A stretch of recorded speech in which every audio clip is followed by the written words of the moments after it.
Hello there, people of the internet. My name is Udwur Jagero, and this is Dialogues with Jagero. It's a warm afternoon in the studio today. Yeah, you consider yourself a warm person? Extremely. Yes. I'm with Carol Banks. Banks. Banks.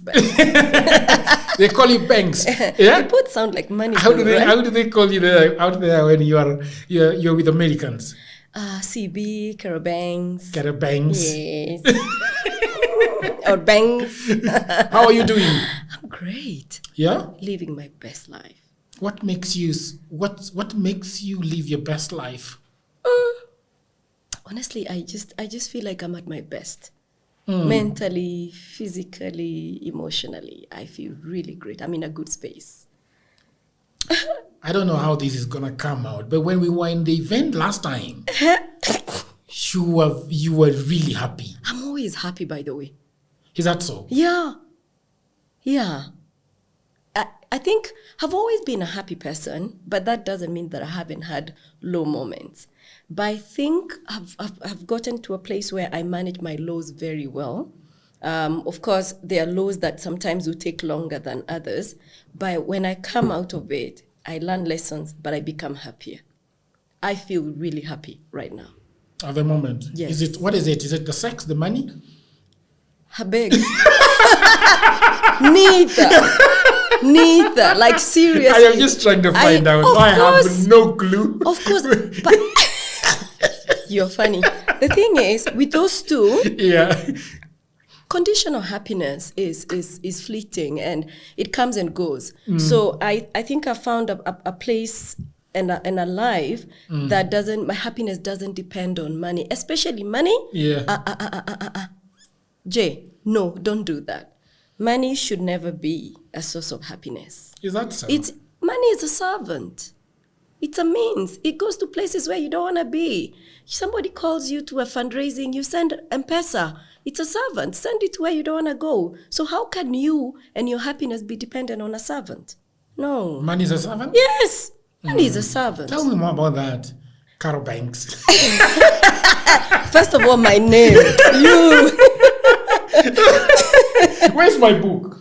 You have it. I gave it. It's signed, by the way. Yes, but I can't find the one that. Yes, it's signed. No, this is not the one that you signed. Yeah, because I give you too many, maybe. Yeah, but there's one that's there's one signed. inside there, Nani Ali. Please. Yeah. Let's talk about money. Yes, and happiness. Yes.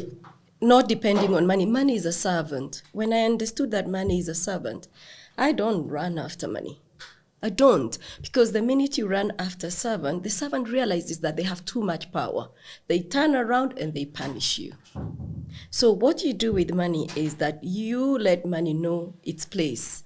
That yes, the bills get paid because there's money, but that doesn't make you the most important factor or person, if you may, in my life. So money is a means, but money is not the ultimate thing that you should be chasing. When you chase something, it runs away. So I don't chase money. Would you also say that then how does money know you with both your names? Money knows my names and also recognizes especially the bank's factor. Yeah, because let me tell you something. I used to worry, like any other human being, we all worry about not having something and not having money.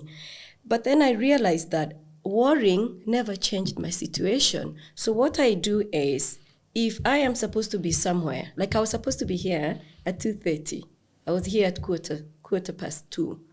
Because first of all, I respect your time because I know time equals money. I am in the consulting world where we charge per hour.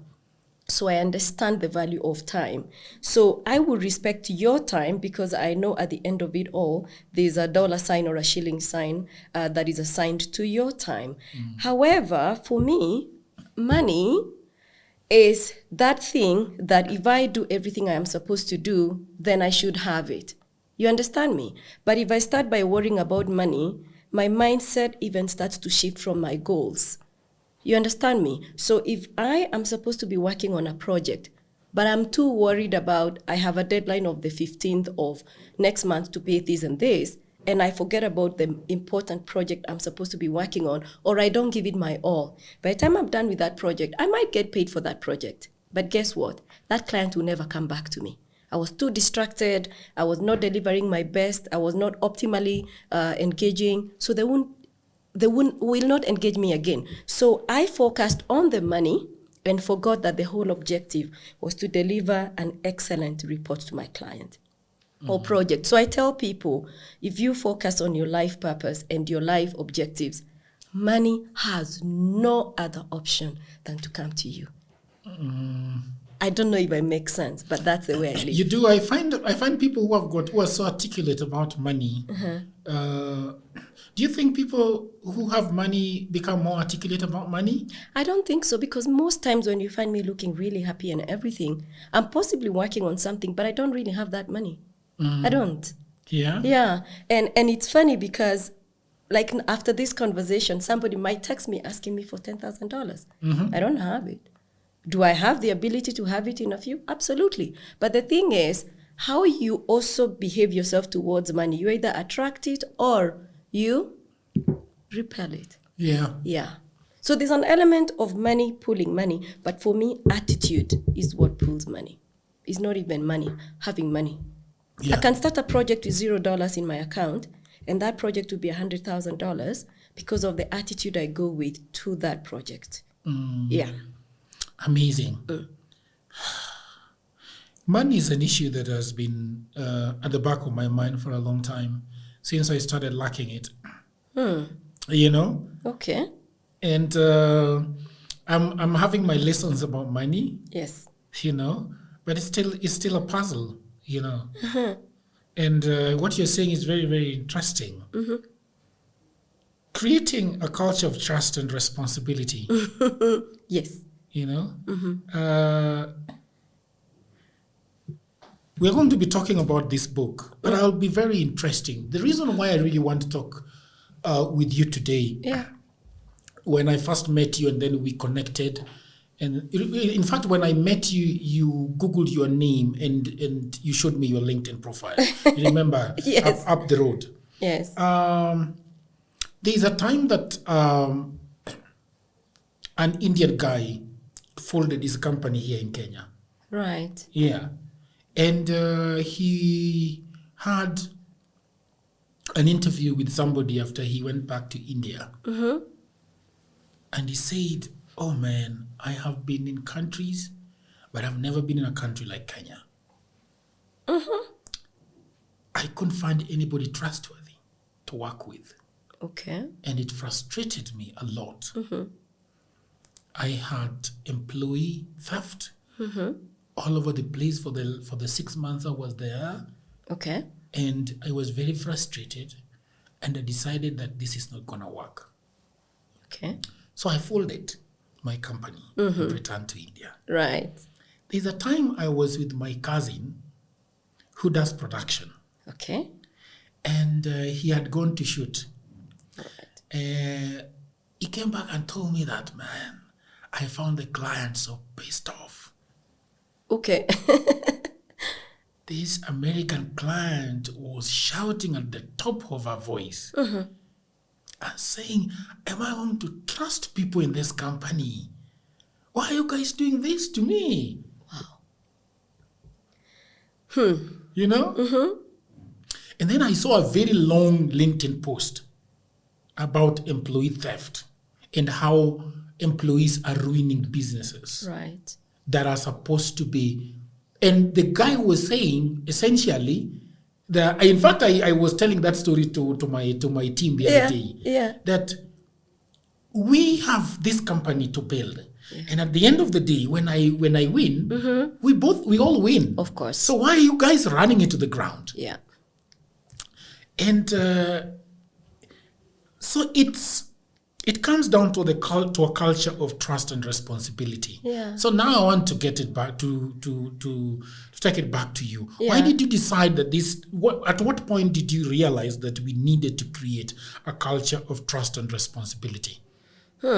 Very good question. And maybe just to take you back, You started by saying that people don't really talk about what I do. I think most of the interviews I've had are very sketchy, and most of them will touch on my personal life, and my career doesn't seem to come out. However, yeah, like I said, if you your career doesn't seem to come out. Yeah, but if you go to LinkedIn, which is I think that's where I keep my career, structured Gen X is where Yes, I belong. yeah. I'm very structured, so you find that on Are Facebook. you're a millennial. No, man. No, man. Tail end X. Literally, I'm in between X and millennial, I think. I love to identify with my X. Please, allow me to be a Gen X. Okay. Yeah. So, I feel like I'm very structured and I keep my life in kind of like compartments. So if you go on my social media platforms, it will just tell you about me, my children, my interesting whatever. Yeah? Not really about my travel, but once in a while it will feature. But if you go onto my LinkedIn, you find that that's where I really connect with the people in the industry, my healthcare industry, and most people who know me know that I'm a healthcare person.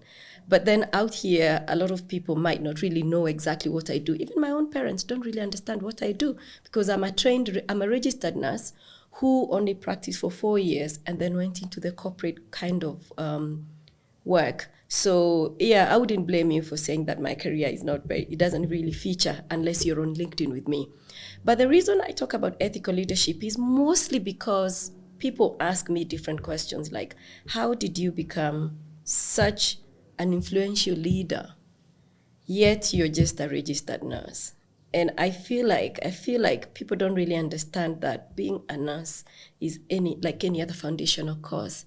So when I was writing my book, it came out of a place of wanting to share my story, how I have managed to stay connected to not just the nursing factor, but how I use that as a launching pad into my career, and how remaining in the straight and narrow has really helped me remain grounded and do the right thing, even when there was nobody really managing me in East Africa in such a big organization. So when I talk about ethical leadership, a lot of people jump into, we need this in Africa. I'm like, no, you need it in your personal life, Mr. or Miss, because if all of us are ethical in private, individually, then we shouldn't be talking about somebody packing up their bags when they had created employment for people in Kenya and going back to India because people are stealing. I always say that the highest form of leadership, the highest level and form of leadership you will ever experience is the leadership to self. So before we can talk about organizations, before we can even talk about families, before we can talk about now countries and regions and continents, we need to focus on us. So my book is actually a call to self-leadership. Let's Jagero tell me, as an individual, as you're worrying about money, what do you do privately, individually, before you can even talk to your wife and talk to your children that actually will make them look at you as a dad they can look up to, a husband or a member of the community around that can actually say, this guy, we can listen. So that's in short, that's what my book is all about, a call to reflect back and look at yourself before you can talk about even your MCA. Yes. What makes us run away from creating this culture? Where does the problem begin, according to you? I feel like we lost it. We've lost it. You've described things that are scary. A lot of people try to sanctify home, and home is Kenya for me. I know we have our challenges, but this is home. It doesn't matter how long I go for. When I come back, I always feel at home. So I think you started by telling me about the Indian guy, then the American, and those are just 2 out of thousands of the many problems that people are facing in Kenya. I think the other day I saw a post on Wanderlust Diaries, and it was about a tourist saying they landed in Kenya, they expected much more, but everywhere they go, they feel like somebody's trying to get something from them. an extra coin. I mean, asking for $700 for a sculpture, all those things don't really make sense. But that is the real situation. Qua ground, that's what's happening. And that's where you start to ask yourself, what is happening? Because the rain is beating us really hard. And I think that, let's go back to the family unit. Yeah. What are we doing, Jagero? Like, to be real, when you say the issue of money is at the back of your mind, you say the back of your mind, most people, it is at the forefront of everything they do. And I feel like the money conversation needs to be had, especially with Kenyans, because I feel that we are losing it because we are running after money. So imagine that you and your wife, you're running after the shilling. You tell me what happens to the children. Tell me. What do you think is happening? The children are left alone. Exactly. And when you leave children alone, when a child is born, it's like a canvas, plain, given to an artist. But the artist is too busy chasing other things that they forget to draw. Now, if that canvas stays wherever it is, it will still start to, it is white. Remember, the weather, the conditions and everything will start to imprint themselves on that canvas. So imagine you've been given a canvas in the name of a child. You have been given the responsibility to fill that canvas with something beautiful to look at. Now, you're gone from morning till evening. Your wife, the city life we are living is not for one person. I marvel at my gender saying that somebody needs to give them that life. It's not realistic because we have to go out and look, because the life we are living right now is very expensive. So you bring the rent or whatever you bring, and I bring the rest, and we piece it together. I'm itching so much. Let us first of all focus. I'm itching so much Jagero, to ask. focus. No, Focus. I don't want to focus right now. Focus. Okay. Let's stay with me. Stay with me. Okay. So you've gone out, you're looking for money. Your wife has gone out and she's looking for money. And it's very stressful out there. If you don't make a mental note to also look after those small little people in your house, they grow so fast. They say that if you've not given your child that foundation by 10 years, you've lost them. And then people now start to cry about teenagers and how uncontrollable they are. My friend, you had an opportunity of the first 10 years to give that child the foundation that they needed to become maybe a little bit more pleasant teenagers, because teenagers will be teenagers even when you've given them your all. You will still see things that, need. But what I'm trying to say is, and coming back to my point about what we are doing because we are chasing money, we are losing the essence of that family unit doing the right thing, because once you open the gates and the children leave, it no longer is your home that they're having an impact on. They now have an impact on their schoolmates, their classmates, and as they grow older, the community that they live in. So I am looking at a Kenya where people are too busy looking for money, chasing money, which is not a bad thing to do, but I already said that which you chase runs. I said that already. Yeah. So I think that if we plan to be at the right place at the right time, where we work, we do what you're supposed to do, but then like our parents used to do, come back home and take care of home, then less theft in organizations, less stealing in government, less killing of each other in the home where a parent or parents have died and the inheritance is at stake and people are fighting and killing each other for whatever it is that the parents left. I think if we can just focus our energies back, go back to the drawing board, family unit, take care of that, all those other stories will be gone. Yeah, it sounds simple, and so people might be like, but what does that have to do with Kenya? What does that have to do with organizations? When you go home every evening, and your colleague goes home every evening, imagine if they are all coming from a proper home, a proper family unit, the dynamics at the workplace will change. Believe me. Yeah. So foundation, family. It's very important. Yeah. we have not talked about how you grew up. Yeah. But I want to focus. You want to focus on how I grew up? No, I want to. You're the one who has been telling me to focus. Focus. Yeah. Yes.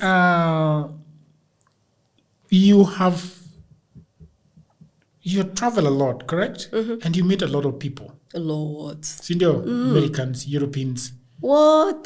Chinese. What? Jamaicans. Uh-huh. Jamaicans. Everyone. Yeah. Uh-huh. Is it true that as Africans we have a different mentality to life?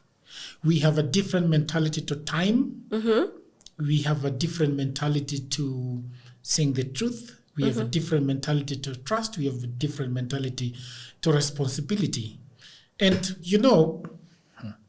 don't cover what you don't need to cover. Just want to tell I would just say, even if people throw stones, I will just say. Yeah. What generally, because then I think I just want you to answer. I will answer, and I'll be very, very open about this, because even for me, I feel like travel has also changed me for the better. Because of course, I'm a Kenyan. I grew up here and I live in Nairobi. So anything that is in Nairobi also lives in me. You see, the issue of money, by the way, it's a revelation I've had because I read a lot. I read like crazy. Like before I came here, I'm halfway through a book that I must finish tonight. So when I have a question that I need to answer, I read. Or when I don't know what to do, I have a mental block, I exercise. So exercising and reading for me are very big. So back to the travel. Travel also is like a book. My goodness, when you think you've seen all the amazing chapters, something else unfolds. So I wouldn't want to compare Kenya to Europe or to America or to everything, because people might argue that people have privileged lives out there. I want to compare Kenya to Africa. And I want to give you feedback that I receive. I came from Zimbabwe on Monday morning, and I had 2 feedbacks given to me about Kenya. Man, I'm very proud to be Kenyan, but every time I open my mouth and say I'm Kenyan, somebody has feedback. Sometimes, actually most times, very good feedback. But they also say things like, but you guys, you don't keep time. So imagine an African telling me that Kenyans don't keep time, then that means it's not an African issue to not keep time. And somebody says they invite you for dinner at 6 p.m. and then they show up at 8 p.m. And that's for you, you had looked at your schedule and you're like, by 8, I'll be back so I can be able to put my children to bed. This is a guy now telling me about his business experience, having lived in Nairobi for 12 years, and he lives in Zimbabwe. He's from Zimbabwe. He was like, that aspect of Kenya I didn't enjoy. So that the time element, it's not an African thing. It is a Kenyan thing that people say come at 2 o'clock, but they really mean they want to start at 4. That for me has also really given me stress, because I am an African living and working across Africa, traveling also to other countries across the world. And when I'm told 2 o'clock, I have to be there at 2 o'clock. Then I arrive back in Nairobi and somebody says brunch starts at 11:30. But I show up there and then they come an hour later or 2 hours later. So that I really struggle with. That's one. Number 2, I feel like in Africa, generally now, I'm not just talking about Kenya, we are chasing things that the rest of the world doesn't seem to be chasing. I'll give you an example. We want opulence and we want big houses, big homes, big cars, very big things. When I compare that to my friends living abroad, most of them, and that's why I said I don't want to compare Kenya and the way of living in Kenya to abroad, is most of those who need cars to move from place to place, they buy basic cars. In Nairobi, even if you're just in Nairobi, I can't really argue that the roads in Nairobi are that bad that I must have a 4x4. So I think I'm right to compare myself with somebody living in London, not really London, in the UK, where they actually do need a car. Because in London, the transport is great. You don't really need a car to move around. And it's more expensive to have a car. I will also compare to New York. I'll compare somebody living outside of New York, where you need a car as a means of moving, to move around. So I feel like there's a grandiose kind of life that we want that I find people outside of Africa not valuing. big things, flashy things, designer, by the way, designer things, I see them being paraded online mostly by Black Africans. And I'm not talking about Kenyans, I'm talking about Africans. When you go out there, people are very happy to buy something from a regular store and carry. But here it's like having a statement to say you're doing well is even more important than the amount of money you have in the bank. That's the difference I would say I see, that having a car that is costing you so much on repayment and maintenance is important to an African, as opposed to thinking how you can put money aside to put a deposit for something that will serve your family better. So that's in a nutshell, that's what I would say. But back to the Kenyan side, as much as we are hustling to get to where we want to go, we are losing ourselves. Other Africans are working as hard, by the way. They are. I've recently increased the number of African countries that I've been to, have added African, because I used to, when I was working in corporate, I was running East Africa, or maybe Eastern Africa. So I'd really kept it within Ethiopia, Rwanda, Kenya, Uganda, Tanzania, Sudan, and a bit of Angola and Mozambique. But now I think I've seen the West African side. So to include Ghana, Nigeria, and most recently the French-speaking African countries, and also Southern Africa, so Zimbabwe, DRC. Africans are very hardworking. They are working. Kenyans are much, much more hardworking. I give it. The funny thing that you've talked about. Yes. Recently I was in Norway, Oslo, and part of France. And I saw them traveling in very small two-bias cars. Yes. But we'll argue that their roads are good. But roads in Nairobi are not bad, are they?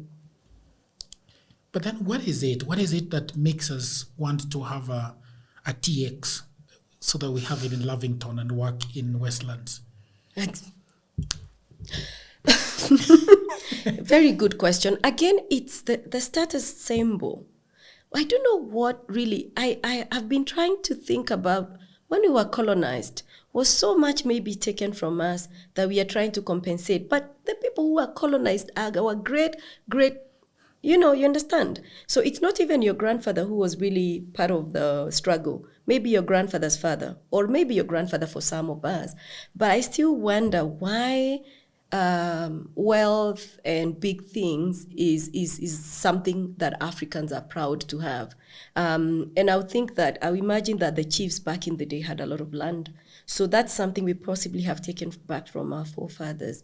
But now for us, because we don't have land, man, we are in a concrete jungle in Nairobi. So what do? It's the cars, the houses, the phones, what else? The shoes, the brand, the brands. I kind of feel like we put too much value on those. So and this I think is at the heart of culture of trust and responsibility, in the sense that the other day a friend of mine told me that, Jagero, you need to upgrade. You've been living in that house for 10 years. But I really love that house. Exactly. So I'm supposed to probably go and live in the heart of Kitusuru and probably pay 150 or 200,000. Why? I'm supposed to,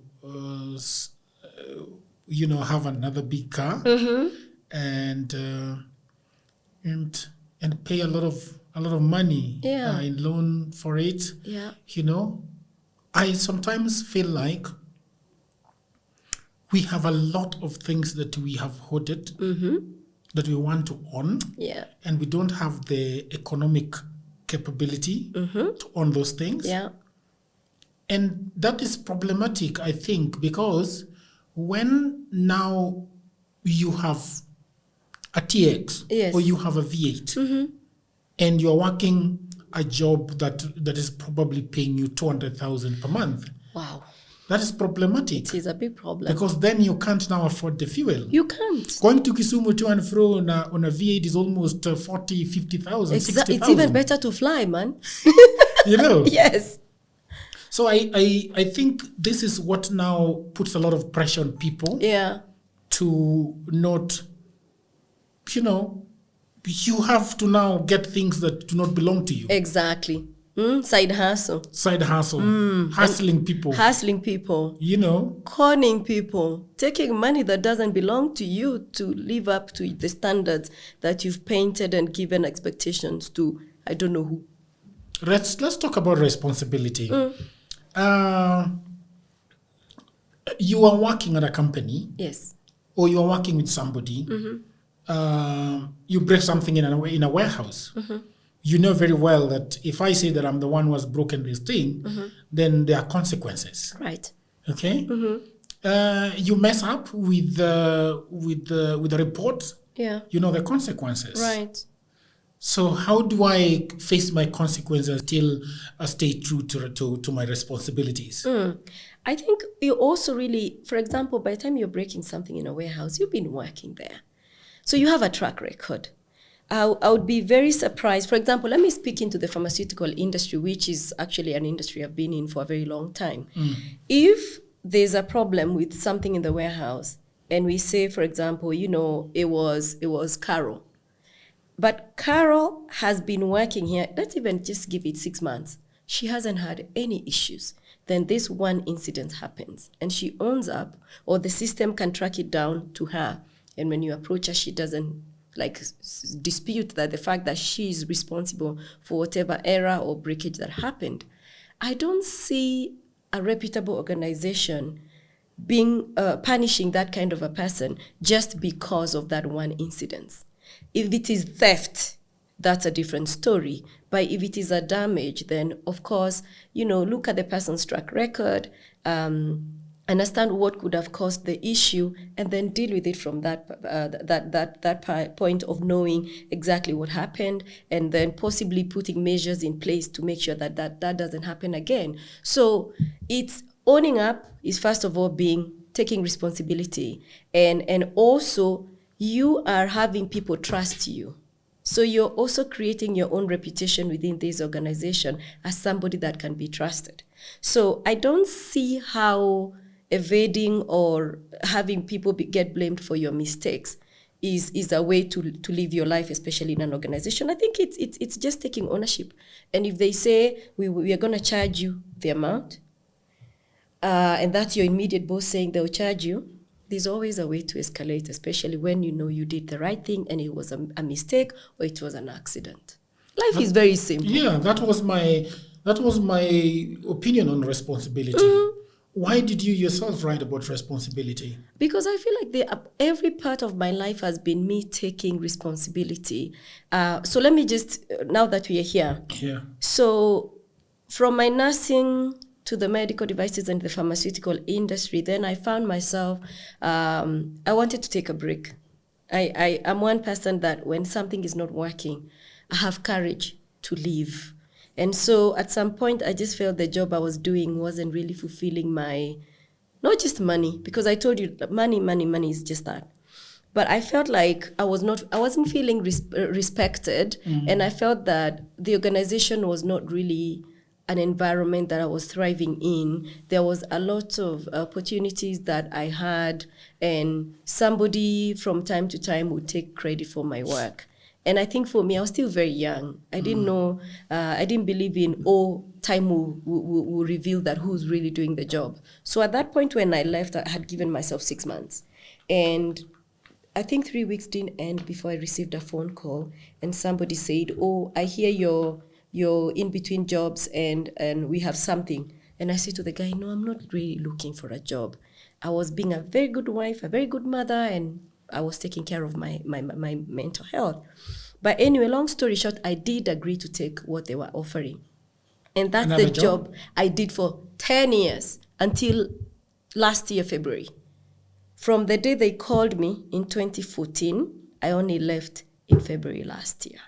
That's the job I've been doing. And I'm just taking you back to why I wrote this book and why trust and responsibility, not just ethical leadership, but trust and responsibility are big things for me, is because from the day that guy called me and gave me an iPad mini and left me and said, I need your services 2 times a week. Must have been an iPad mini 1. It was very, oh my word. I'm sure it's somewhere in my, like you said, hoarding.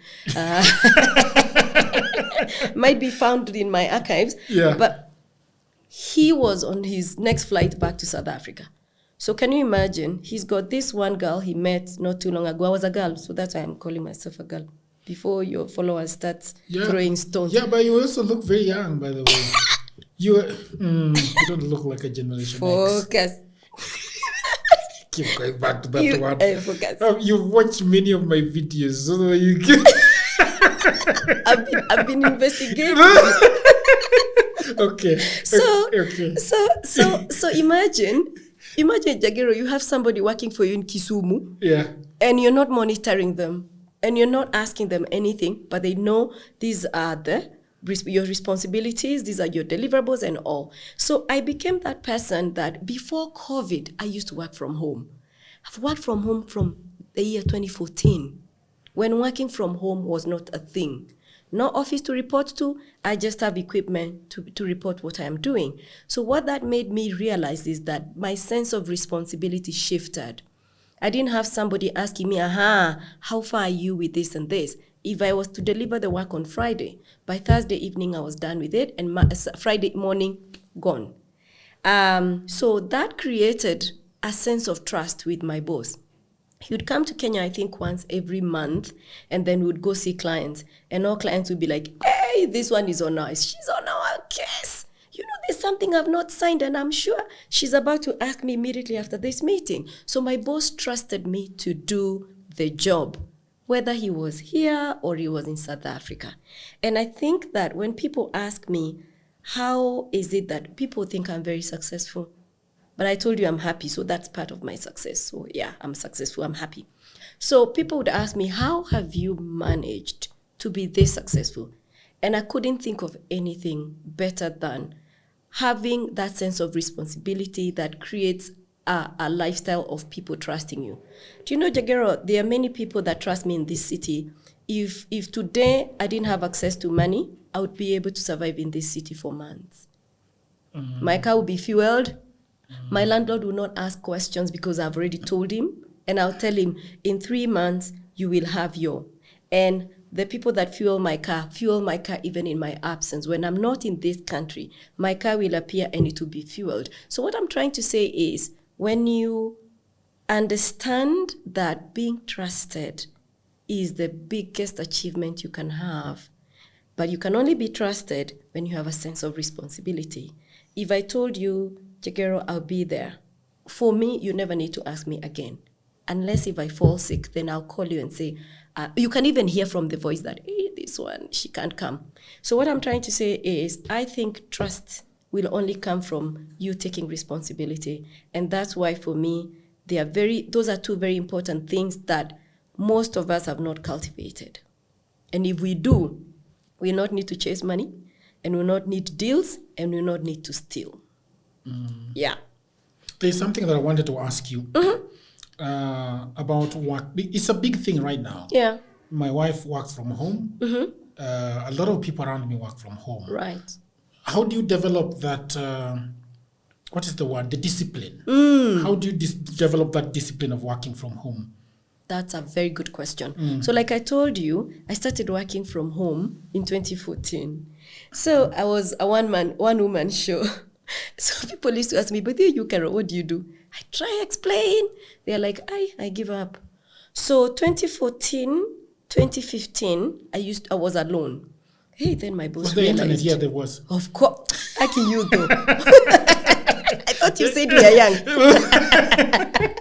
Then one day, my boss realizes, Allah, this girl is actually working. So I had now opportunities to start hiring people. But I was working for this American Fortune 500 company, by the way. But I didn't even know how big this company was. Because maybe I just had my objectives to meet and I was meeting them. So one day, my boss says, actually, we need to start hiring people. So I hire an admin. She lived on Gong Road. I lived on Kilimani Road, which is not too far. Then I brought a guy from India. He was on Riara Road. Now I started asking myself, how do we work like that? So I need the admin person to prepare a letter or something for the client, will I be calling, texting, emailing? Then this Indian guy, the only person he knows in this city is me. So I lived like in the middle of where these two were coming from. And I lived in this very old house. And the ground floor was like a vague space. I didn't know what to do with it. So then an idea came to me and I was like, if these people keep working from their spaces, we will not be well coordinated. Here comes the discipline. Now, I invited them to come and work with me. So I had a table like this. Then I actually worked. The floor looked like exactly like this one of yours. I worked on it because it was such an old house. Then I put a seat there, and then mine. Then I asked myself, so these people dress up to come to my house like they're going to the office. So I would come from upstairs dressed up like this. Oh, yeah? I swear my children, my husband, they'll tell you, she walked even in high heels in the house. You know why? I needed to remind myself that I am at work. Yeah? And if I don't do that, and then I start showing up in tights, and the people working under me have dressed up from their houses, first, it's a sign that I don't respect them. Number two, it's also a sign of lack of discipline from my side. So I dressed up every day. Now, fast forward, COVID happened. And COVID stressed us so much, in so many ways. Work was less, keeping up was a problem. So throughout COVID, I dressed up every day in a dress. Yeah. And I remember one day my daughter said, Mom, please don't wear heels. We are home and even you're not the boss here. Because I just needed my mind to not forget that COVID doesn't mean we now wear tights. I have a problem with tights. I keep mentioning them. Yeah. I think I have a problem. What are tights? Tights are those tight things, even news, even the name tights. Tights. Hey, sijui leggings, I don't know. Leggings, that could be leggings, yeah. Those ones. That could be I have leggings. a problem with those. And this one, women who stone me. Dera. Hizo vitu. Dera. You don't like dera? I like looking at women in dera. Actually, let's focus. No, it's okay. I think then I need to have a bit of respect for Dera. No, you need to. Are you? Oh, no, I'm gonna focus. Yes. So those two. Honestly, I think it's not because I don't really have a problem with deras and leggings. I think that's the highest form of relaxation. So I don't want to dress like that. By the way, deras are supposed to be for what, by the way? Do you know, now that you don't like them, do you know what they are for? I just feel like it's that filanga-free kind of thing where, please, Aki, normally I'm a decent person. Even now, I'm being very decent. I think they say that when you wear them, you don't need to wear anything else. So maybe that's why you guys like them. Yeah, there's a way it gives a very dash. That's how you know I'm X. That's how you know I'm a Generation X. Yeah, So you see, those two for me. Yeah. And the workplace, if I really want to like engage my mind, first I don't even own Dera. I don't own. So the one you won't catch me with. Maybe I do have some tights, but for me, those ones I will only wear tights if like for me, I would never associate a day when I need to sit down and work on something. Tights will not inspire me. Maybe that's what I should say. I feel like I get inspired when I dress up and look like I'm going somewhere, and then I can I feel like I want to ask you whether you go to Zanzibar, lazily walk by the lake. Of course. My goodness. You don't wear Dera? No, I wear shorts. Shorts? Yes. The hot pants? Yes. Are they called that? Hot pants? Those ones. The white ones? You're talking about me. Yes. That's shorts are my... In fact, if you were allowed to wear shorts to work, I would be very, very happy. If like in out of Kenya, I feel like in South Africa they're very liberal, so you can actually wear a pair to the office, and no one even looks around at you. So yeah, shorts are very good. Those ones they're not like Deras. Those ones, they're not even like South leggings. Africa. I wish I had time. I would talk about South Africa. It's a very weird country. Hey, now you want to spoil my reputation. If they watch, if I say anything negative, No, I don't think South Africa is negative. I love it. Okay. My best city is Cape Town. Interesting. Yeah. Okay. My best city is Nairobi. Nairobi is organic. Yeah, I'll give it that. Yeah, it is. Full of laughter. Yeah. Yeah. In Nairobi, you feel like... The people in Cape Town are a bit cold. And uptight. Yeah. Mind your business. Kinda. Why do you want to mind your business in Africa? Mind everyone's business. South Africa is not Africa. Wow. No, it's true. It is true. Everything. I mean, even when they're reporting business, when I used to work, they'll be talking about South Africa and then Africa. So you're right. In that, yeah. My friend from south of France told me, Jagero, I thought I was coming to Africa. This is like California. Yeah, that's true. Yeah, and the only time they want to say we are one is when they want to be friendly. But I quickly remind them, no. You're South Africa, we are Africa, because that's how they report even business. Yeah, so yeah, it's kind of like Europe, It's very Europe. It's got a lot of Europe vibes. It does. So, you were talking about, let's focus. Yes, you were talking. I hope that you're enjoying this program. Over the last 15 years, I have been working online for clients in America, in Europe, and all over the world. And that is why it pains me a lot when I see a lot of African brothers and sisters saying that they do not have a job.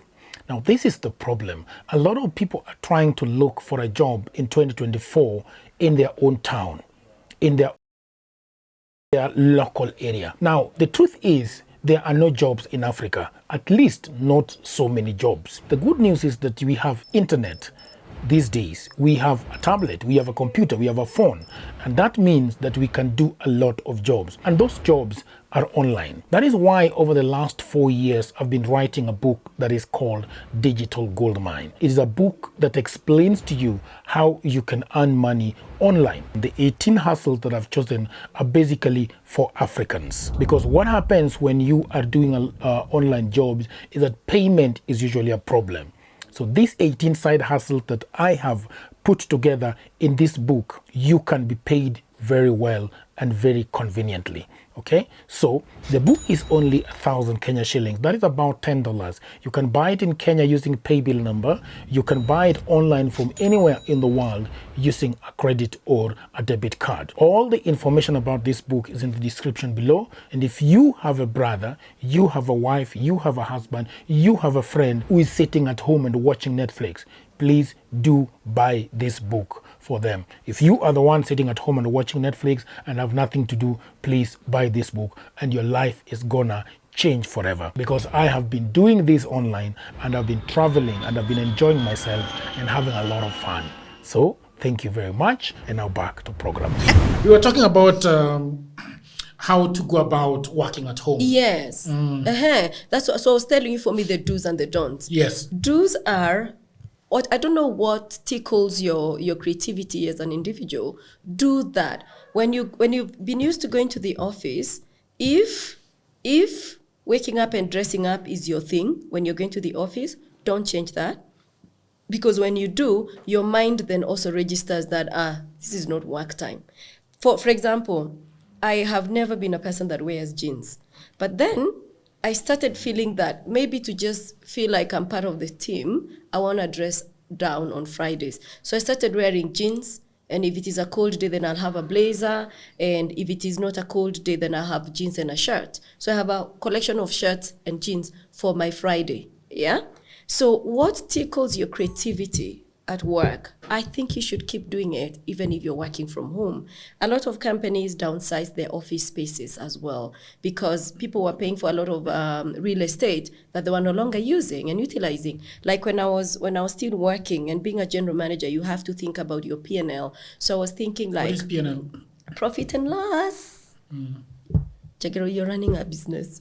These things mean a lot of things. I know. You might not know what somebody's on. Especially in your field, there is a lot of that. That's true. There's a lot of jargon and a lot of abbreviations that could mean anything. You're right. So back then I used to think about, okay, how much money am I spending on office space? Especially that COVID taught us that we can work from home. So a lot of companies started rethinking the future of work.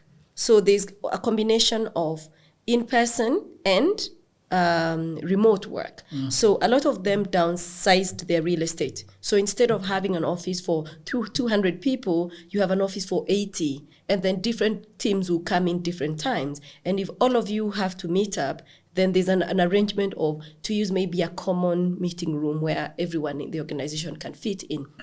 So I keep thinking that if you already know what makes you creative or what keeps you going, if it is exercise, then wake up and exercise first. Then dress up and get to work. But if you exercise and you want to remain in your gym clothes even after showering, and that still tickles your creativity, then so be it. Just don't have your mind register otherwise. Because if on Saturdays you normally go to Karura and this is how you dress up, then you wake up on a Monday morning and those are the clothes you're wearing, I feel like your body and your brain are mismatched. So you might not really have that creativity and the energy that would come if you dressed up the way you dress up to go to work. It's just my way of thinking, and I feel like that's the way my body functions. Yeah. So you, when you're at home, you wake up, go to the shower, take good coffee, and then you have a separate office? No. So I wake up, first of all, I can't shower. I've not even exercised, Jageru. Okay. So 5 to 6, I train in the morning. Then I have to read before. I have to read a chapter or two. And then I will shower and get ready for work. If I'm dropping a child to school, I'll drop. When I start working at 9. Because on a regular day, that's it. Most of the people I work with are either 2 hours behind. So if I start working early, I'll be working on something that just focuses on me here at 7 or 8. But if I'm working with somebody else, then 9 o'clock is the ideal time for me to connect. So I used to work in an office before. After COVID, I don't even want to see that room. It feels like a jail. So these days, I even work from my veranda, sometimes my kitchen counter, sometimes in the cold, my room. The bed is there. It's a separate entity, but I'll sit in my room and I'll work from there. Because for me, as long as I have my laptop and I'm dressed up, then my mind is ready. And you must dress up. I must dress up. Put on a blazer like this one. Well, most times my dresses don't need blazer, but I have to dress up. I dress up almost every day. It's something I like to do. I think it's also, I don't know why, but I really like to dress up. I like to, it stimulates my brain. Suppose somebody is struggling with trust and responsibility, and they come to you and tell you that, Carl Banks have a problem with trust and responsibility. Where would you start with this person? Or your daughter comes and tells you that I think I'm struggling with trust and responsibility. Like she did last week. Oh! You see, that's why I'm always talking about my daughter. You see, why didn't you say my son? Even you. Because I hear you talk about your daughter. All the time. Yeah. So my last week, my daughter said something about a friendship that's well known to me. And she said that she feels terrible that this person, she can't trust this person because it looks like she only reaches out to her when she has need for her. Now, trust. Let's talk about trust. It's a very big word. Responsibility, another very big word. Now, I always tell people that focus on you first. So if you feel like you cannot trust the other person, can you be trusted yourself as an individual? So Babyface, I love Babyface and I love old music. Now you know I'm Gen X. So Babyface did this song about simple days. It's called Simple Days, when a man was a man and a friend was a friend. And I feel like, for me, that song speaks to the person that I am, that I say what I mean and I mean what I say, that if I promise you something, I'll live up to it. But we don't really look at what it is that we as a people do to others for them not to trust us. But I feel like whenever you see that people do not trust you, you possibly are also not a trustworthy person. If people treat you like you're not a very good friend, you actually are not a good friend to them. So if you want to be trusted, you also need to be, if you want to people to trust you, you also have to be that person that can be trusted. Say what you mean. When you say, I will do you actually do it? Do you follow? Do you follow through? When somebody asks you for help, do you actually help them? Such that the next time you reach out, they don't feel like you only reach out when you have a problem. You have those friends who, when they text you, you're like, huyu kuna kitu anataka, huyu hajanitafuta miaka, kuna kitu anataka. And sure enough, when you give them a call, kuna kitu anataka, there's something they want. So I think, again, I'll take it back to the individual, Jagero. I'm a believer in building you first before you can see a negative in the other person.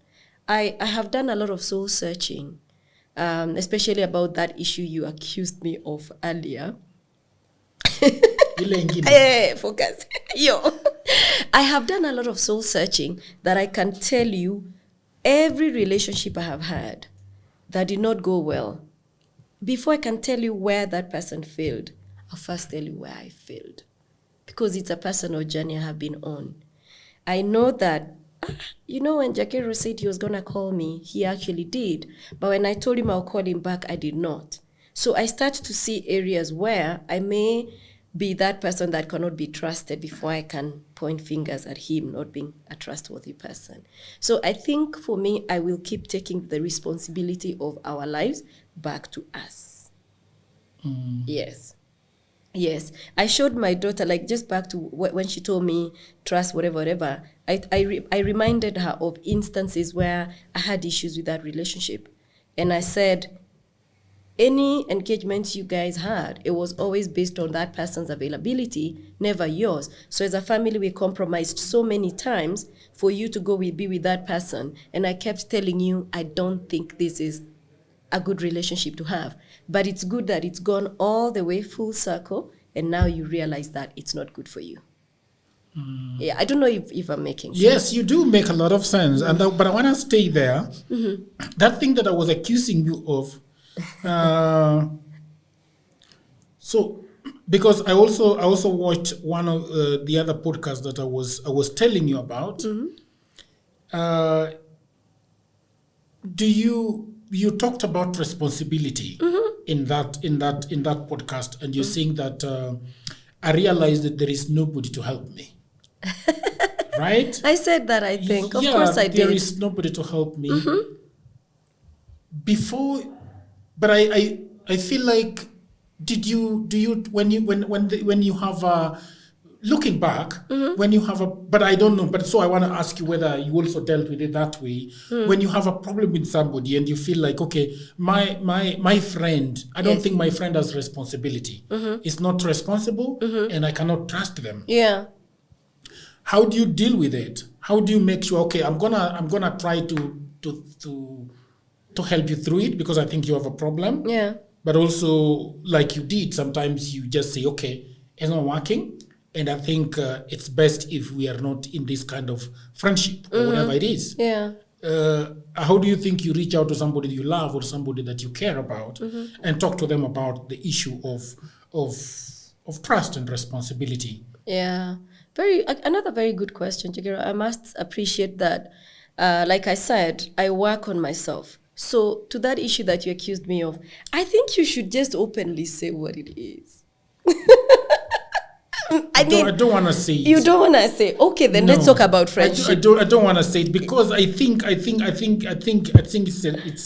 I don't want to talk about it. Thank you. Yeah. Thank you very much. I also didn't want to, but I also didn't want to be the one blocking the conversation. Anyway, back to relationships. So the other thing I've come to appreciate about life is that the only person that I can really change is me. So I can't change anyone. Possibly when a child is much younger, you can actually change them. And you don't change them by telling them to a certain level, you also act in a particular way, and then they can act like you. But when a relationship involves two grown people, you can't change the other person, but you can change yourself. So if I look back at some of the relationships that I've had big relationships, impactful relationships, I feel like it takes two to tango. For example, in any relationship, there will be two people, right? That's why it's a relationship. So I think that what I've gained more is going back and really thinking. I spend so much time on my own, and I'm not afraid of being alone. And even when I say I have nobody to help me, I mean there's some responsibilities that only you as a mother or as a parent can do, right? Yeah. So I'm not expecting that. When I say I don't have anybody to help me, my God, I've got friends across the globe. So it's sometimes when I say I don't have anyone to help me, I mean in that place of being a mother or a parent, there's no one I can actually give that responsibility to. And maybe if there's somebody, let's say maybe that child also has a father, and that father is not willing, at that point I'll say I don't have anybody to help me. But that doesn't make it like it's a helpless situation. I'll do it. Does it get stressful? Absolutely. But going back to my role in a failed relationship or in a failed friendship, I would say that every so often I take stock of my life. Some of us, my daughter is 17. My son is, now let me also bring my son. He's almost 13. So you can see my children, if you subtract my age, you realize that I had my children very early. So some of the responsibilities that came into my life came quite early, and I possibly did not even know who I was at that particular time.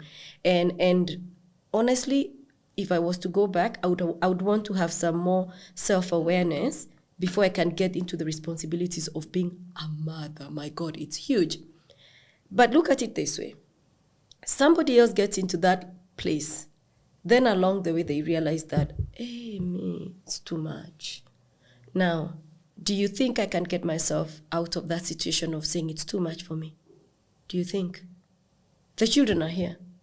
Can I get myself out of it? It's very hard. Exactly. So that's why I think for me, it's realizing that my ambitions have changed from the young girl that I was. My ambitions have changed. So many things have changed. If you met me, there are a lot of people who still call me Caronas. They've saved me as Caronas on their phones. Because when they met me, I was a bedside nurse, possibly nursing their mom, their dad, or their significant other or relative. And now they are meeting me 20 years later. They are calling me Caronas. By the way, I still give injections. Like every Saturday, there are people I attend to. So I'm still I still practice my nursing. My license is still up to date. But the person who knew me then, coming into my life now, cannot relate to the person that I have become. And so does a person who got into a relationship with the nurse. They might not recognize the corporate leader that I am today or the corporate person that I am today. They might like the nurse, they loved that nurse, but they don't like this woman. Not because they are bad people, but because that profile that they liked is no longer there. I don't know if I'm making sense. Yes, you are. Yeah? So that little girl in those days we used to wear nice short white dresses. My friend, above knee, beautiful. Gen X, Mimi.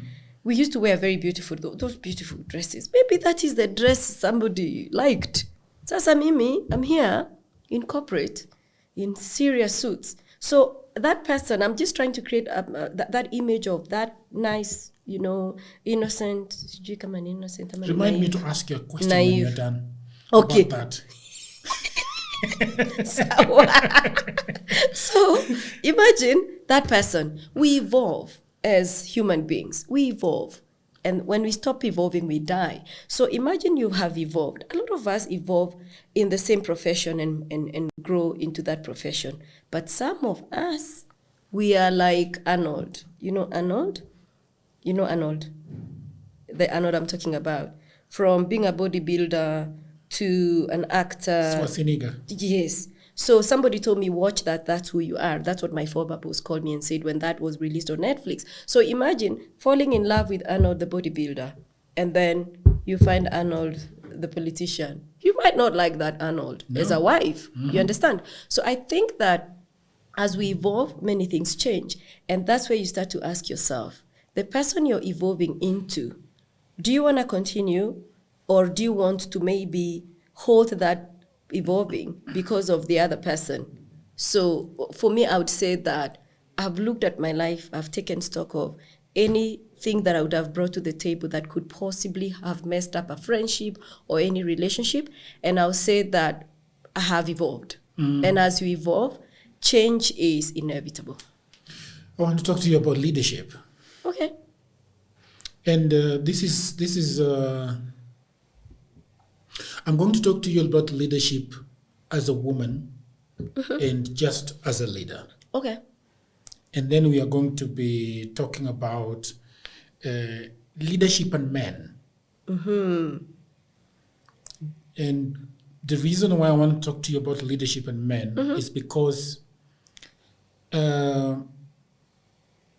even in relationships and marriage, men are finding it very difficult to deal with the women, powerful women in leadership. Women who have got things going on for them. Right. You know, women who drive red Range Rovers. I don't know them, but yeah, let's talk about them.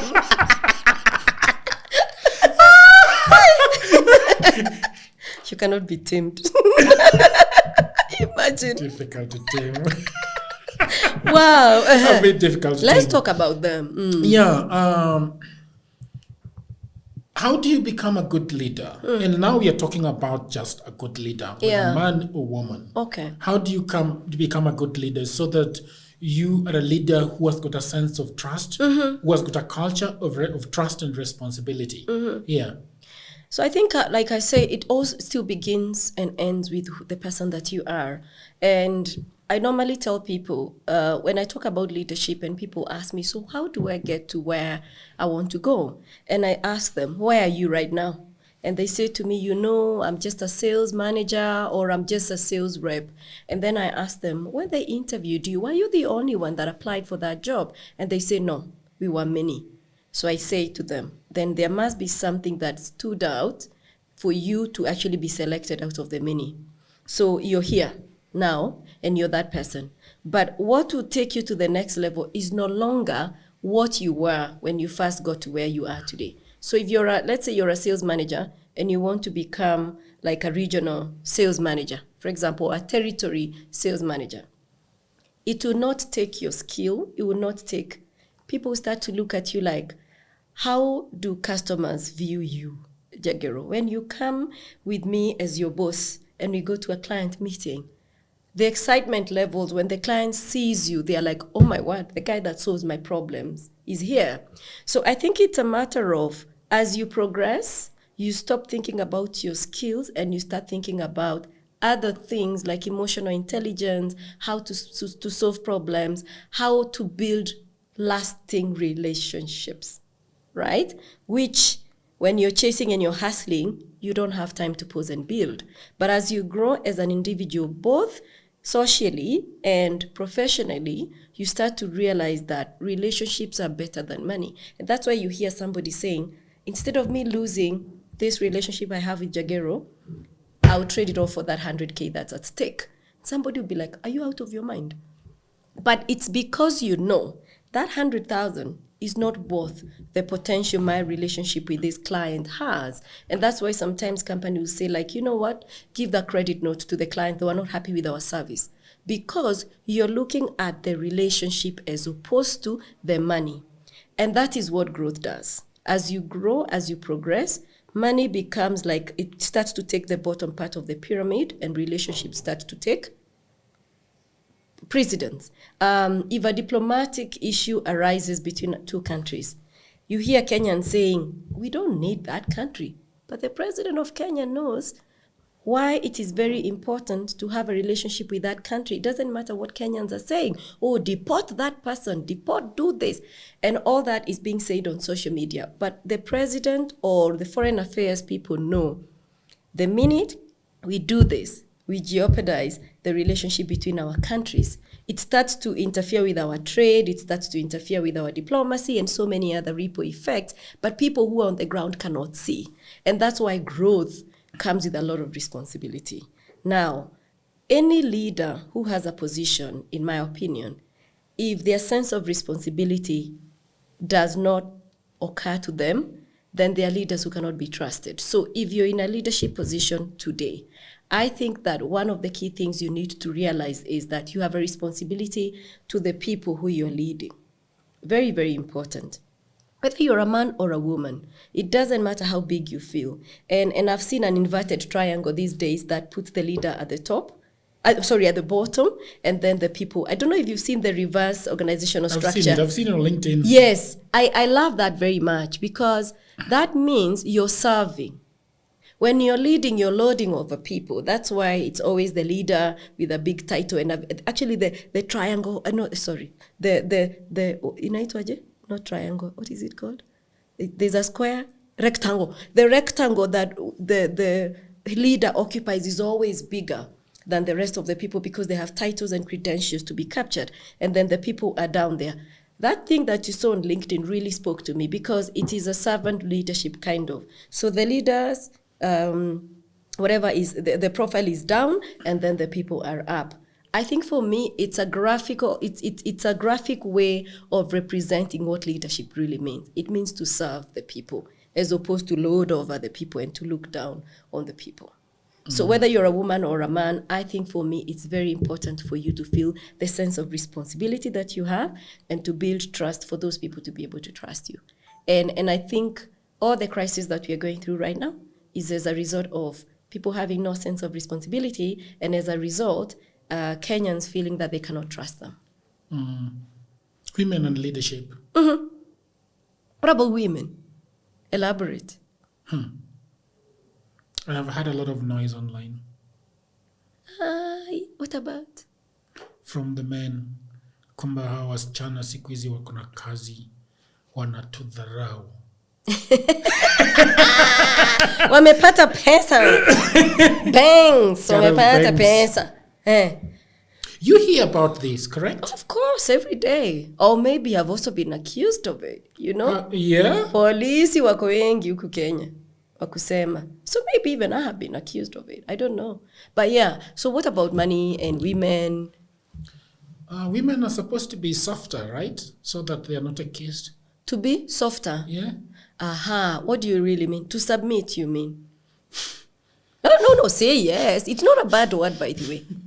You think so? Jagiro is not a bad word. You think so? Yes. To submit, it's not a bad word. Is it a good thing? It's an English word. Is it a good thing? But of course, why not? I think, let me just give you a caveat here. I'm a very traditional woman. I think you know my question very well. I understand. Yes. And I'm a very traditional woman. So I'm too traditional. I might not represent the kind of woman that when I dress up and I look like like a woman, you might not associate traditional with me. When I say traditional, I mean that there's an order. The universe has an order. And I did not say that there's somebody or there's a gender that is more superior to the other.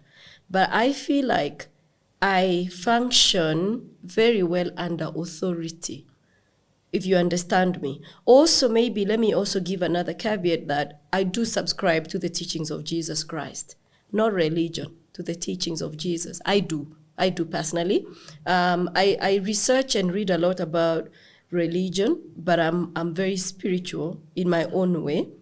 And so I do subscribe to the teachings of Jesus. So when I say that submission is not a bad word, then you'll understand, because I do subscribe to I understand the teachings. So that means that if my teachings say that my role is 1, 2, 3 things, then I'll do. And I will not come out to criticize another woman that doesn't do it the way I do. So for me, when I go home, I don't even care about what project I was discussing. I become mother. I become the nurturer. I become that person that will do things that I should be doing as a mother, as a wife. If I am a wife, that's what I would want to do. And I feel very comfortable doing that because of what I subscribe to. What I do not subscribe to is to what I'm currently seeing. I think, again, we are also losing it when it comes to relationships. Chagero, when did relationships become this complex? When did relationships? I actually told Jacob Ballet, I don't understand how complex both men and women have become. The stones we throw at each other are unnecessary. I don't really think it's even about money. I don't even think it's about women getting money. Women have always had money. Come on. That is not theirs. Yeah. Hello? Mm-hmm. What do you mean they've always had money that's not theirs? The man has always provided the money, but the woman uses it. That's what you mean. I don't think so. Let's be fair to my gender. It's women have money. And let's be fair also. Do you know that women create a conducive environment? That you people, you guys, you're not empowered to think like women. And I'm saying now this as somebody who also submits to the teachings. So I'm with all due respect, women are more gifted when it comes to getting things done. And I'll tell you, Jagero, and I can bet, and I know your wife, I can ask her. There are many times you go home and you're really wondering, how will I do? Why? Your wife comes and quickly just puts everything together. Tomorrow you go, that deal is done. Because she sees things that our intuition is very, very deep. Our thinking is not superficial. You know, you guys, your compartments, that is sometimes as Indiani. So us, we have a way of connecting dots, nurturing relationships and all. So as much as you want to say that women have money that belongs to the men, women also, in this universe, not in just in Africa or Kenya, they have a lot of money. And I can guarantee you there are women who have more money than the men in their lives, and you will never know. You will never know. Because for purposes of clarification. Yes, please. I think that now women have a lot of money. Exactly. And I don't think they do. We have a lot of money. Has this complicated relationships? I think it complicates relationships when now we become superficial and start fighting about a servant. Money. Okay. I get. You understand me? Because let me ask you, do you know there are so many, I've been in places where there's order, maybe even in my own life, there's so much order that you don't know if this glass came from this side or from the other side. You understand me? Where I think we are losing it is this thing of wanting then to show the rest of the world who's in charge. And that has no depth. It's very shallow. Because these books got printed. Whether I paid for them or my husband paid for them is a non-issue. See, I came with copies. So then, I think we are losing our human side because of irrelevant things. A servant has all of us fighting on the internet. Haven't you heard? Every day. Haven't you heard? Carol Banks. Then they say that if a man can provide, then why is he in my life? If he doesn't have shit, why is he in my life? What do you say to that? And you see it online. I see it. Maybe, yeah, I see it all the time. I mean, it's very close to me. It's not even just online. It's real. But let me ask you something. So, and I think I saw somebody, I love, and I keep referencing Jacob a lot because I think he pokes us a lot. Even he pokes me. Sometimes I read, I'm like, this one, no. He talks about the value of a woman decreasing as the value of the man is increasing. By the way, you know, that's actually, it's true. When he talks about it, and if you listen enough, as he is explaining, as a man, you're growing up, you have your first job. Girls at that age, your age, cannot find you like really attractive. And I really like the way he expounds that. Actually, I just bought all his books. I'm reading his books now, all of them, because I really want to see exactly why he speaks the way he speaks, because I feel like there's so much wisdom that both genders can gain from his writing and his posts and conversations. But I think we are also quick to see one line and to fight. But I think, what I think is, again, our grounding. If everything revolves around money, then you will fight about who's providing and who's not. But let me add this. If I am married to that guy, this one here, and Every day I rise, I work, I do. Every day.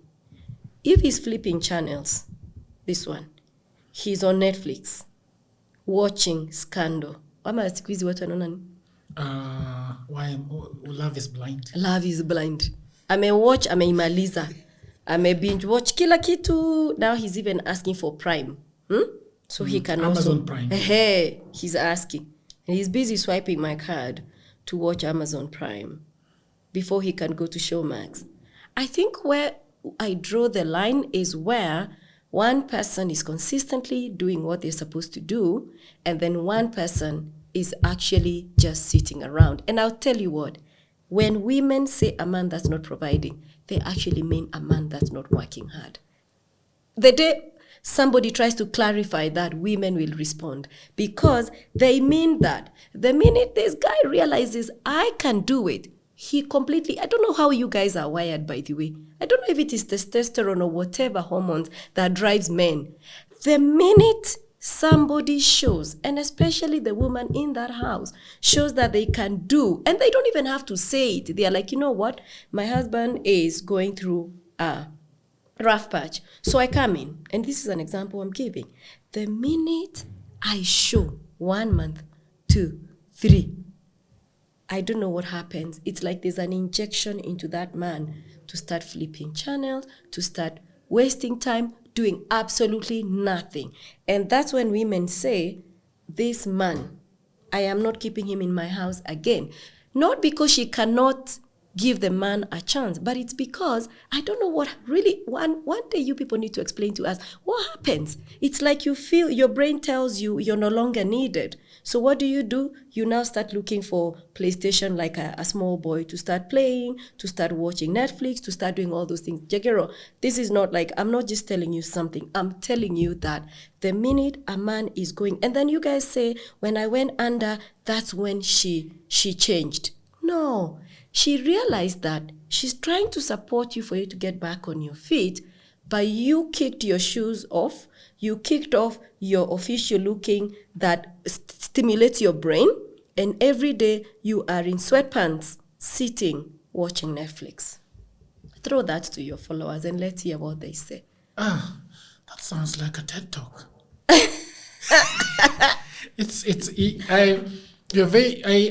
can feel that you're very passionate about that. I am very passionate about everybody doing what they're supposed to do. I told you I read a lot, and I think where human beings go wrong is when one human being starts to depend on another human being. We are not wired to do that. And I'll give you an example. When people are getting married, they keep calling each other better half. What half? There's no half.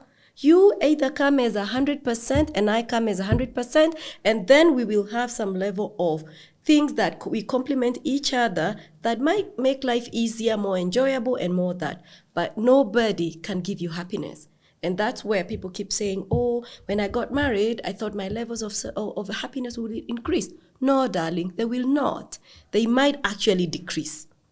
So here's the deal. You get married. Everybody is going out every day. Okay, we come back home and we have responsibilities that we need to share. The minute one person feels that all the responsibilities are on them, imagine you're depending on somebody for all their finances. And now we are not talking about gender, we're talking about either. And then this is the same person you need emotional support from. So you want to keep singing about the way things are not working out there. You're still singing them to the same person who's paid all the bills. Then you're singing about not getting anything going in your life to the same person. Then you start singing about the way Kenya is no longer working. Then all those things to this one person. You're just bogging past that person down, and her energy or his energy levels will decrease whether we like it or not. So my opinion is that we should always come to any relationship, friendship, marriage, whatever, as people who are coming to be interdependent and not dependent. Nobody is created with ability to fill the other up. It's like you're telling me that you come with your glass, it is half. Because you see, you said it's my better half. So you come with your half and half. Even if I pour everything I have into yours, I'll be left empty. Will I survive? No. Will I survive? No. So why do we say that we want to depend on each other? Is that fair? It's a question. Is it fair to depend on each other? It's problematic. It's very problematic. But what do you think about being interdependent? That today you're down, I'll support you, then tomorrow it might be. So that's what I believe. Yes. That tomorrow you might be the one that's all the way up there, and I'm like, do you know I have no energy today? I agree. Have no energy today. So there is a lot of bad press about it. It's, you know, and we should probably do good press around it and write and talk properly about it. Yeah. Because right now there is a lot of accusatory tones going around. Yeah. And it's not going to solve any problem. It's not going to solve any problems, because as opposed to, like for example, when you said something to me and I said to you, I like that. It was not something positive you said to me, right? You said, like, imagine you telling me that I have broken this. And for me, it was an accident. Then I take it like, oh, he's accusing me of breaking. What a terrible guy. Then, instead of that, I told you I like what you said. Yet it was negative. Do you know why I said I like what you said? Because maybe I have never looked at it from that perspective. Maybe I actually broke it. It was not a mistake. I kept it here and I kept on keeping until it tipped. So I was careless. For example, you'll explain to me what you meant. Yes. But what I'm saying is that when we fight online, because that's all I see, I feel that you are very superficial. Yeah? Jacob goes deep. The problem is we don't even allow him to explain the depth. We just see that the women are losing value, men are gaining value. Has he seen me? Has he seen how I look? That's not what he's talking about. You understand me? Yes, it has nothing to do with it has nothing to do with how I look. It has nothing to do with what I drive, where I live and all that. He's not talking about value, money. My name is Banks Bwana. My value should be up there. But the thing is, he's not talking about that value. He's talking about the order of the universe, the order of how things function. And I understand it from that depth. It doesn't always appeal to me when I read what he says. It doesn't. But with the understanding of the understanding I have, I know where he's coming from. And by the way, he's helping not the boy child only, but also girls, in my opinion. And we need to take that kind of content very seriously. So my thinking is, we stop the superficial engagements and we dig in. That is what I think we need to do, both genders, because we are throwing stones at each other. How do you relate with a gender that you think is terrible? How do you relate with a gender that there are so many stereotypes? Women are stereotyping men, and men are also doing a fantastic job at stereotyping women. Am I right? You're right. Why don't we just go back to the basics of living life? Simple days when a man was a man and a friend was a friend. You know, it sounds cliche, but I'm telling you, if you live a simpler life than what we are living right now in the era of internet, you live a very happy life. Yeah, I totally agree with that one. And you know, some of the things that you've said have really given a lot of elaboration to the discussion that we were having out there. Yeah. Oh, me and you. Sija forgive. Yeah. Let's wrap up. Sure. So now I want you to tell me about what you do. Sure. And about this book. Yeah. Sure, I will tell you about what I do. Yeah. Do you want me to start with the book, or do you want me to start with what I do? I think it is you can start with either. Okay. Let's talk about my book. Yeah. So my book is a gift. I'm sure you'll even notice that on my social media, I'm not really talking about my book a lot, because I feel like it's a book I wrote to my younger self. And my younger self does not really engage me on Facebook. I feel like I'm engaging with people who I cannot start to tell to recreate their lives. I know there are people who've read my book and they are there on Facebook and they appreciate the content and everything. Like I said, I read a lot, hundreds of books. Like last week, my daughter came back from the US, and part of her luggage, I have 15 books. She was not amused. 15 You ordered them and put it Amazon. Yeah, they even arrived before she arrived in the US. 15 books, and I'm going to read them. So for me, I feel like books changed my life.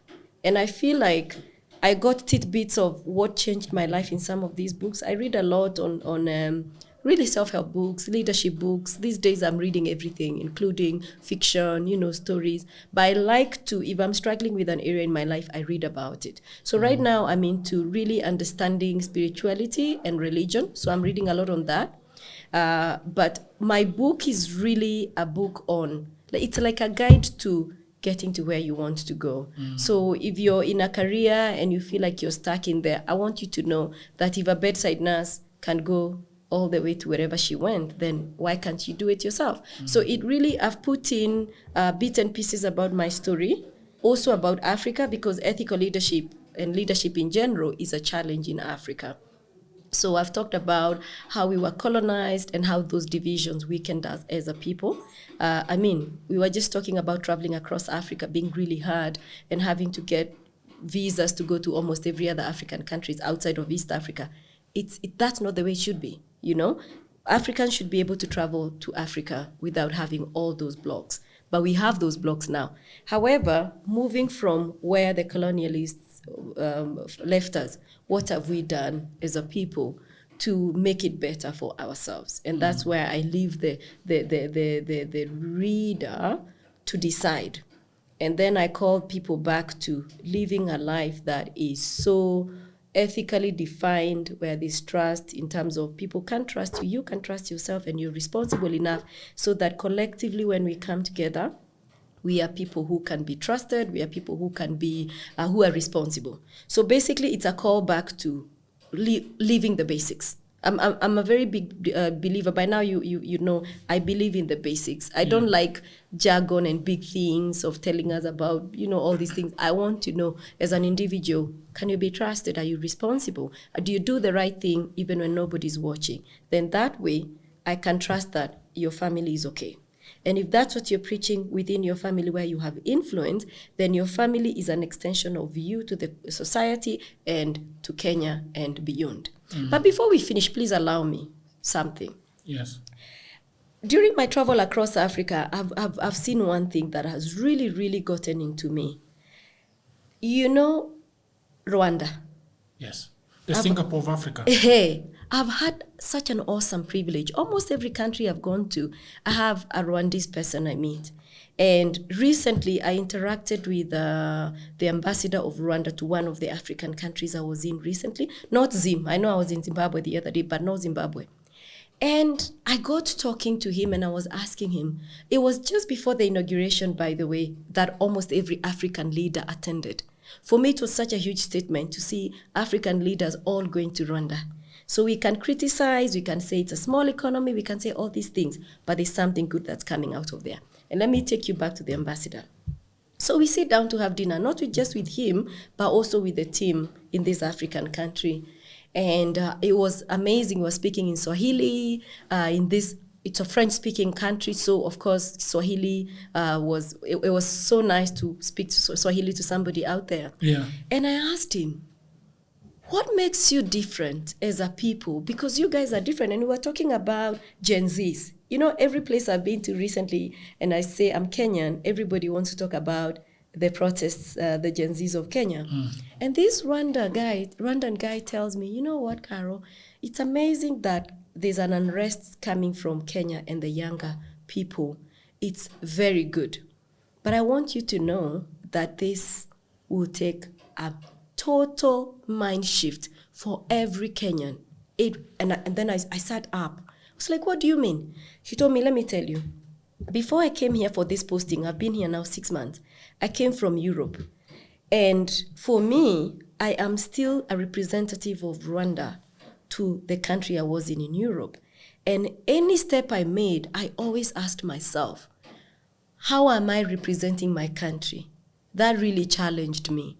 Like, it's a job you're doing. Yes, you've been assigned that job by the government. But the first something that comes to your mind, the first thing that comes to your mind is, how am I representing my country? Honestly, that really, I was like, what?